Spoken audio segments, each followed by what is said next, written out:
Discuss करेंगे हर किसी exam में पूछे जाने वाले महत्वपूर्ण सवाल। एग्जाम चाहे जो भी हो, यहाँ से प्रश्न जरूर बनता है। तो देखिए, सबसे पहले भारत के कितने राज्यों से कर्क रेखा होकर गुजरती है? तो ऑप्शन नंबर यहाँ पे हो जाएगा 8। यानी वो 8 राज्य देख लेते हैं कौन कौन से हैं जो भारत के राज्यों से होकर गुजरते हैं। सबसे पहले यहाँ पे देख लेते हैं कौन से राज्य हैं।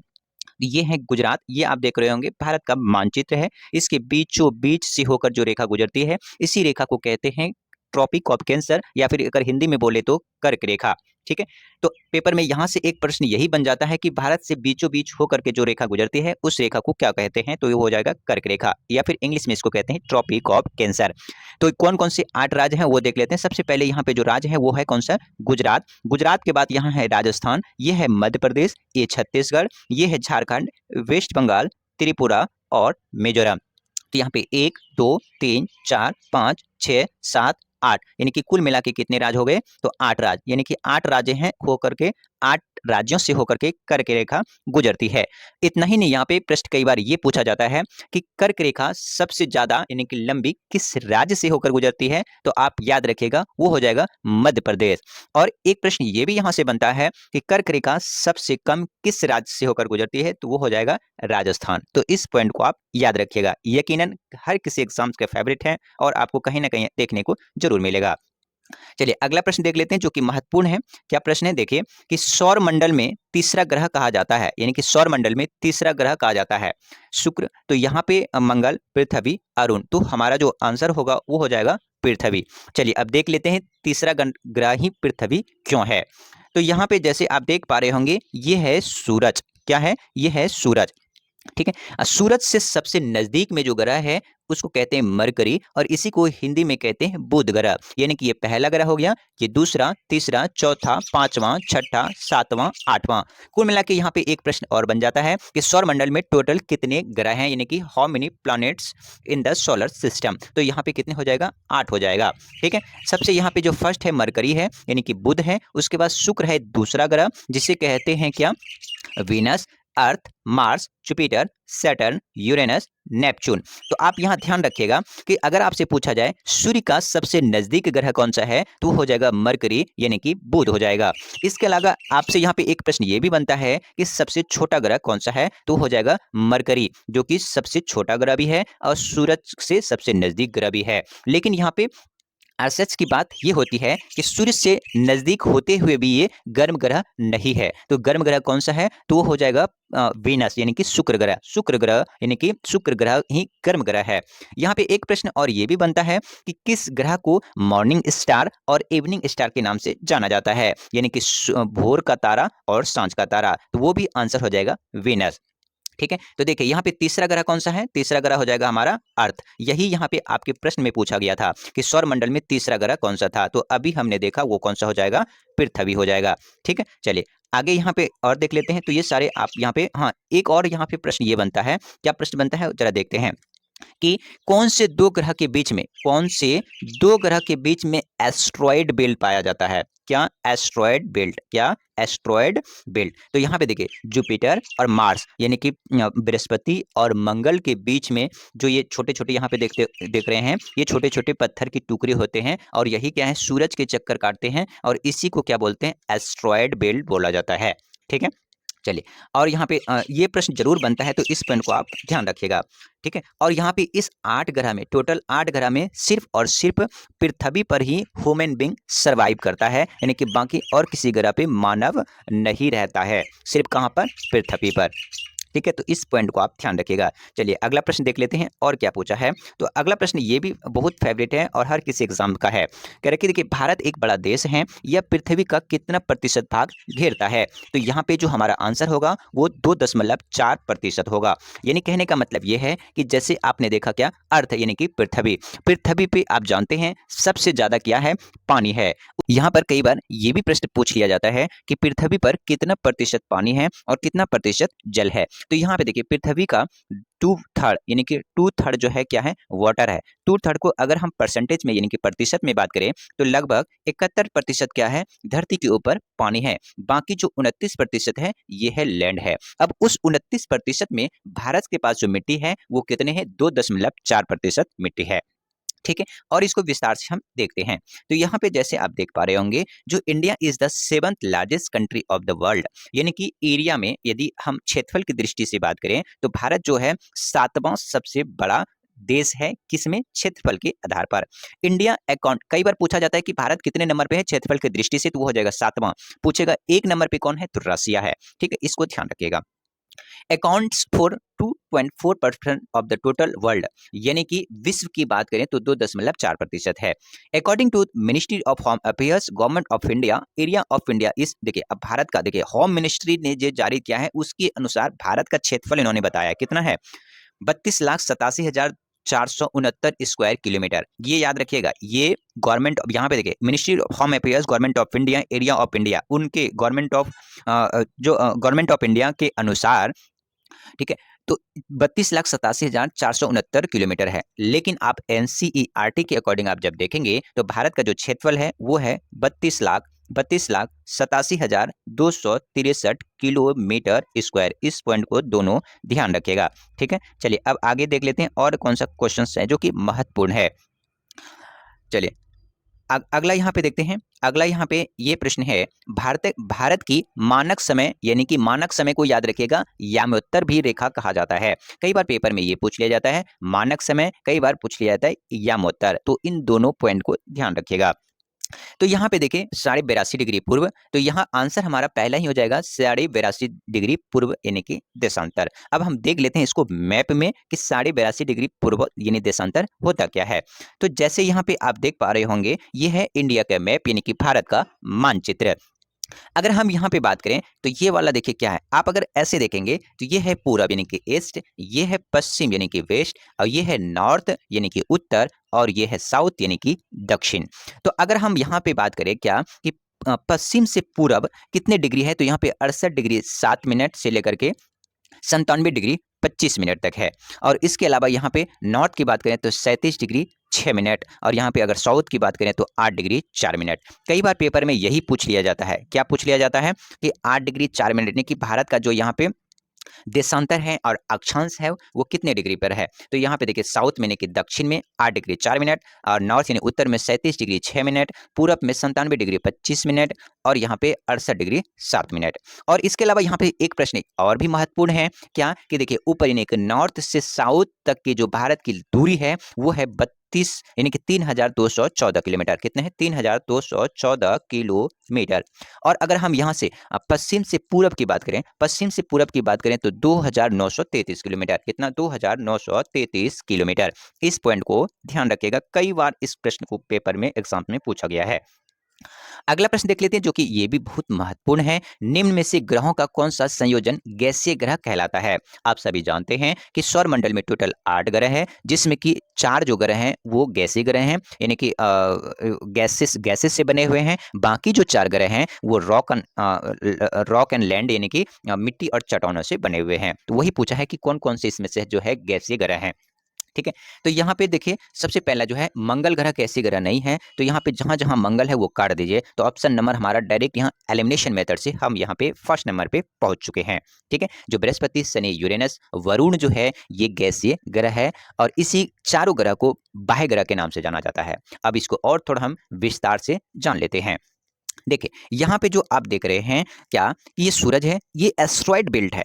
एस्ट्रॉइड बेल्ट है, क्या है ये? एस्ट्रॉइड बेल्ट है। एस्ट्रॉइड बेल्ट के अंदर में जो ये 4 हैं इसको कहते हैं आंतरिक ग्रह यानी कि इंटरनल प्लैनेट्स। ठीक है, ये चारों के जो चारों हैं रॉक एंड स्टोन यानी कि पत्थर और चट्टानों के बने हुए हैं। बाकी ये जो 4 ग्रह हैं ये गैसेस से बने हुए हैं। किससे बने हुए हैं? गैसेस से। तो ये याद रखिएगा कौन कौन से हैं, तो मरकरी, विनस, अर्थ, मार्स, ये 4 ग्रह हैं जो कि इनर्ट यानी कि आंतरिक ग्रह हैं, और ये चट्टानों के से बने हुए हैं। बाकी जो ये 4 ग्रह हैं ये गैसेस से बने हुए हैं। इस पॉइंट को ध्यान रखिएगा। चलिए अगला प्रश्न देख लेते हैं क्या है। अगला प्रश्न है क्या है? एशियाटिक सोसाइटी ऑफ बंगाल के संस्थापक कौन थे? तो ऑप्शन नंबर जो हमारा होगा सी होगा, सर विलियम्स जोन्स थे। अगला प्रश्न देखिए यहाँ पे क्या है, सत्यशोधक समाज। यहाँ से महत्वपूर्ण प्रश्न बनते हैं आपके एग्जाम में। तो यहाँ पे देखिए जो सत्यशोधक समाज थे वो था आंसर कौन? ज्योतिबा फुले, और इन्होंने ही गुलामगिरी भी संस्था इन्होंने ज्योतिबा फुले का था। कौन सी? गुलामगिरी पत्रिका। ठीक है, और ज्योतिबा फुले सत्यशोधक समाज के क्या थे? संस्थापक थे। और इसके अलावा दयानंद सरस्वती, ये भी कई बार एग्जाम्स में पूछे जाते हैं, दयानंद सरस्वती। ठीक है, तो जो ब्रह्म समाज थे, कौन सा ब्रह्म समाज, तो ब्रह्म समाज था, ब्रह्म समाज जो था वो था राजा राम मोहन राय, उन्होंने क्या था ब्रह्म समाज, और ज्योतिबा फुले ने सत्यशोधक, और दयानंद सरस्वती ने आर्य समाज। इस पॉइंट को याद रखिएगा, क्या कि दयानंद सरस्वती आर्य समाज, ब्रह्म समाज राजा राम मोहन राय, सत्यशोधक समाज ज्योतिबा फुले। और इसको विस्तार से देख लेते हैं। यहाँ पे देखिए भीमराव अंबेडकर के बारे में यहाँ पे समझते हैं। देखिए भीमराव अंबेडकर जो ऑप्शन में था, पेपर में कई बार पूछा जाता है। तो सबसे पहले आप ध्यान रखिएगा, जो ये भीमराव अंबेडकर जी का जो जन्म हुआ था वो 14 अप्रैल को, इसीलिए 14 अप्रैल को अंबेडकर जयंती के रूप में हम मनाते हैं। कब हुआ था? 14 अप्रैल 1891 में से, और 6 दिसंबर में इनकी मृत्यु हुई थी 1956 में। ठीक है, इसके अलावा देखिए रोल इन इंडिपेंडेंस यानी आज़ादी में इनका रोल क्या रहा था? लीड द ठीक है महद सत्याग्रह 1927 against the Hindu participated all 3 round of table conference, यानी कि आप सभी जानते हैं लंदन में जो कि तीनों गोलमेज सम्मेलन हुए थे, उन तीनों गोलमेज सम्मेलन में डॉक्टर भीमराव अंबेडकर शामिल हुए थे।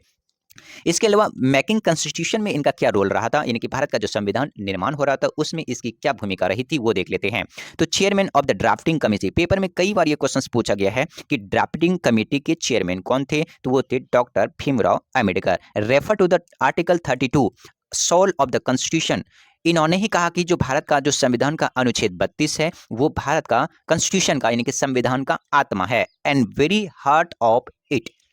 ठीक है, समझ रहे हैं, यानी कि पेपर में कई बार ये पूछा जाता है कि किसने कहा कि संविधान का आत्मा क्या है, आर्टिकल 32, तो वो भीमराव अंबेडकर हो जाएगा। पेपर में कई बार ये भी पूछा जाता है कि किस आर्टिकल को संविधान की आत्मा कहा जाता है, तो हो जाएगा आर्टिकल 32 को।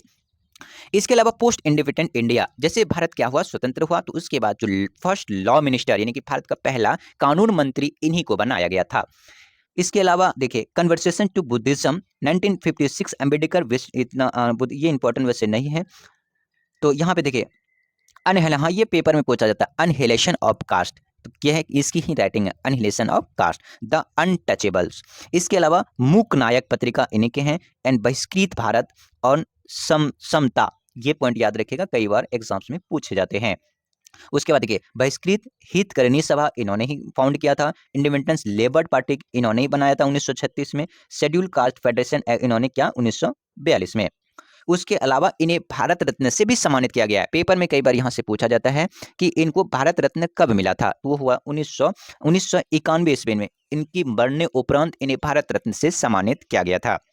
चलिए आगे देख लेते हैं जो और महत्वपूर्ण प्रश्न है, भारतीय स्वतंत्रता संग्राम में दांडी यात्रा को किसकी शुरुआत मानी जाती है? तो आप सभी जानते हैं स्वदेशी आंदोलन कब, 7 अगस्त 1905 में स्वदेशी आंदोलन चलाया गया था, जिसमें यह कहा गया था कि भारत में निर्मित वस्तुओं का प्रयोग करें और विदेशों में निर्मित वस्तुओं की बहिष्कार किया जाए।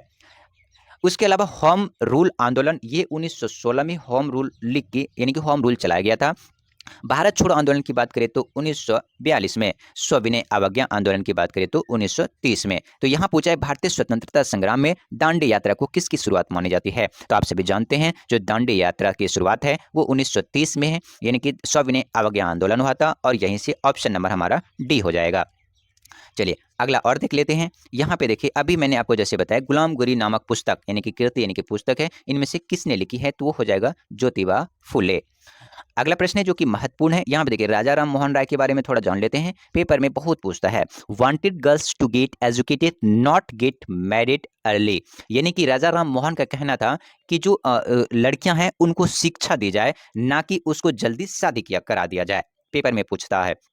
Open school to promote modern learning, यानी कि इनका सोच ये था कि ज़्यादा से ज़्यादा स्कूल खोला जाए जो कि प्रमोट मॉडर्न लर्निंग यानी कि मॉडर्न लर्निंग को ज़्यादा वरीयता दिया जाए। फाइट अगेंस्ट सती, यानी कि इन्होंने सती प्रथा के विरुद्ध काम किया, यानी कि सती प्रथा भारत में नहीं होना चाहिए, और इन्होंने ही सती प्रथा को ठीक माउंट बेटन के साथ मिल करके अबोलाइज किया, कब 1829 ईस्वी में। कई बार क्वेश्चन ये पूछा गया है। ब्रह्म समाज सोसाइटी विच वर्सेस ब्राह्मण, यानी कि इनकी जो सोच थी वो वर्सेस ब्राह्मण की ही पूजा की थी। नो एडल वर्शिप, यानी कि मूर्ति पूजा को उन्होंने प्रमोट नहीं किया। नो कास्ट रिस्ट्रिक्शन, कोई भी कास्ट का रिस्ट्रिक्शन नहीं था, कोई भी जाति धर्म सारे क्या है समान मानते थे। अगला प्रश्न देख लेते हैं जो कि महत्वपूर्ण है। क्या है देखिए, यहाँ पे भू आंदोलन किसने प्रारंभ किया? जयप्रकाश नारायण, विनोबा भावे, जेबी कृपलानी, नरसिंह मेहता। तो ऑप्शन नंबर हमारा बी हो जाएगा, विनोबा भावे। ये भू आंदोलन से संबंधित थे और इसके अलावा भी ध्यान रखिएगा। चलिए आगे देख लेते हैं और जो महत्वपूर्ण है, खालसा पंथ की स्थापना करने वाले निम्न में से कौन थे? तो हो जाएगा गुरु गोविंद सिंह। अगला प्रश्न है जो हाँ यहाँ से महत्वपूर्ण क्वेश्चंस बनता है, जो ये क्या है, स्वतंत्रता प्राप्ति के बाद देश में मान्यता प्राप्त 6 शास्त्रीय नृत्य। पेपर में यही प्रश्न पूछ लेते हैं कि भारत में कुल कितने शास्त्रीय नृत्य हैं? तो आंसर हो जाएगा 6। इसके अलावा देखिए, कथक जो है उत्तर भारत यानी कि north India, Bharatanatyam Tamil Nadu, Kathakali Kerala, Odissi Orissa, Manipuri Kuchipudi Andhra Pradesh. Paper में ये इनमें से कोई 3 दे देगा, एक दूसरा दे देगा, वो पूछने के लिए आपसे पूछ दिया जाएगा। ठीक है, तो इस पूरे जो टेबल है इसको आप याद कर लीजिएगा, यकीनन यहाँ से प्रश्न जरूर बनता है। चलिए आगे प्रश्न देख लेते हैं। कह रहा है हुमायूं नामा किसने लिखा? हुमायूं नामा किसने लिखा? तो आंसर हो जाएगा गुलबेगम बेगम ने हुमायूं नामा लिखा था। अगला प्रश्न है जो कि महत्वपूर्ण है, निम्नलिखित में से दिल्ली सुल्तानों को कालक्रम में संयोजित कीजिए। तो यहाँ पे देखिए क्या हो जाएगा, कुतुबुद्दीन। ये सबसे पहले कुतुबुद्दीन थे, इसके बाद क्या थे, इल्तुतमिश से, इसके बाद कौन थे, रजिया थे, उसके बाद नसरुद्दीन महमूद, यानी कि चौथा। तो यानी कि 1 2 3 ये सीरीज में है, तो ऑप्शन नंबर हमारा पहला ही हो जाएगा। अगला प्रश्न है जो कि महत्वपूर्ण है, वो भी देखते हैं। कह रहे भूकंप के अध्ययन शास्त्र को कहा जाता है? आप सभी जानते हैं जो भूकंप है उसकी जो अध्ययन करते हैं उसको क्या बोलते हैं? तो उसको बोलते हैं सिस्मोलॉजी। क्या बोलते हैं? सिस्मोलॉजी। और वो रिएक्टर स्केल पर उसको मापा जाता है भूकंप को। वायुमंडल की निम्नलिखित में से कौन सी परत रेडियो संचरण में मदद करती है? तो यहाँ पे देखिए, बाह्य वायुमंडल तो नहीं होगा, बहिर्मंडल भी नहीं होगा, मध्यमंडल नहीं होगा, क्योंकि मध्यमंडल के ऊपर यानी कि मध्यमंडल के ऊपर यानी कि 80 से लेकर के 650 के बीच में जो मंडल पाया जाता है, जिसको कहते हैं थर्मोस्फीयर यानी कि समताप नहीं, तापमंडल। तो यहाँ सम नहीं होगा, तापमंडल जो होगा उसको हम बोलते हैं। तो यहाँ पे ऑप्शन नंबर ये हो जाएगा। अगर तापमंडल ना रहे और आयन मंडल रहे यानी कि आयन मंडल, कौन सा, आयन मंडल, तो वो भी हमारा क्या हो जाएगा, आंसर हो जाएगा। ठीक है, और इसको हम विस्तार से मैप में देखते हैं। देखिए यहाँ पे जो है सबसे पहले यानी कि पृथ्वी से सबसे जो नजदीक में, सबसे पहले इसको हम बोलते हैं क्षोभ मंडल, इसके ऊपर वालों को कहते हैं समताप मंडल, और मध्य मंडल के उसके बाद देखिए क्षोभ मंडल, समताप मंडल, मध्य मंडल, ताप मंडल और बाह्य मंडल। तो यानी कि यहीं पर ताप मंडल में ही क्या पाया जाता है, आपका रेडियो संचरण के लिए मदद करती है। और यहाँ पे देख सकते हैं आप, देखिए यहाँ पे सबसे पहला वाला लेयर को क्या कहते हैं, ट्रोपोस्फियर या फिर इसी को कहते हैं क्षोभ मंडल। ये करीब 0 से लेकर के 18 किलोमीटर तक की दूरी तक होता है। सारी मौसमी घटनाएं जैसे कि बादल, आंधी, तूफान, सभी तरह की घटनाएं कहाँ पे होती है, क्षोभ मंडल पे। पेपर में ये पूछ दिया जाता है कि कौन से मंडल में, वायुमंडल में मौसमी परिघटनाएं होती है, तो कौन से, क्षोभ मंडल में। ग्रीन हाउस प्रभाव सबसे ज्यादा घनत्व वायुमंडल घटाने, ठीक है। इसके अलावा ऊपर जाएंगे तो स्ट्रेटोस्फीयर यानी समताप मंडल 50 किलोमीटर तक की दूरी पे है, ठीक है, 18 से 50। और ओजोन लेयर इसी समताप मंडल में पाया जाता है। पेपर में कई बार ये पूछा जाता है कि ओजोन लेयर किस परत में पाया जाता है, तो समताप मंडल में। यहाँ पे क्या होता है कि तापमान समान होता है यानी कि टेम्परेचर एक फिक्स्ड होता है। इसके अलावा यहाँ पे कोई भी मौसमी परिघटनाएं नहीं होती है, जैसे तापमान फिक्स रहता है, आंधी तूफान बादल इसमें नहीं होता है। इसलिए हवाई जहाज को उड़ाने के लिए, एरोप्लेन को उड़ाने के लिए आदर्श लेयर माना जाता है किसको, समताप मंडल को। ठीक है, अगला देखिए यहाँ पे देखिए क्या है, ये है मध्य मंडल, 80 किलोमीटर यानी कि 50 से लेकर के 80 तक मध्य मंडल। इसके ऊपर जाएंगे 80 से लेकर 640 तक, कितना, 80 से लेकर 640 तक में आयन मंडल, और यहीं पे थर्मोस्फीयर पाया जाता है। और यहीं पे देखिए लिखा हुआ है रेडियो तरंगदैर्घ्य क्या होता है, यहाँ पे परिवर्तित होता है। उसके अलावा देखिए यहाँ सूर्य की किरणों से जो पराबैंगनी किरणें निकलती हैं, वो यहाँ पे ओजोन लेयर क्या करती है, पराबैंगनी किरण को पृथ्वी तक आने में बचा देती है। ये प्रश्न पुटअप किया जाता है। दोस्तों इस चैनल पे नए हैं तो कृपया चैनल को सब्सक्राइब जरूर कर लीजिएगा। हाँ, अपने दोस्तों तक भी शेयर करिएगा ताकि उनका भी यहाँ से फायदा हो जाए। Bye bye, take care.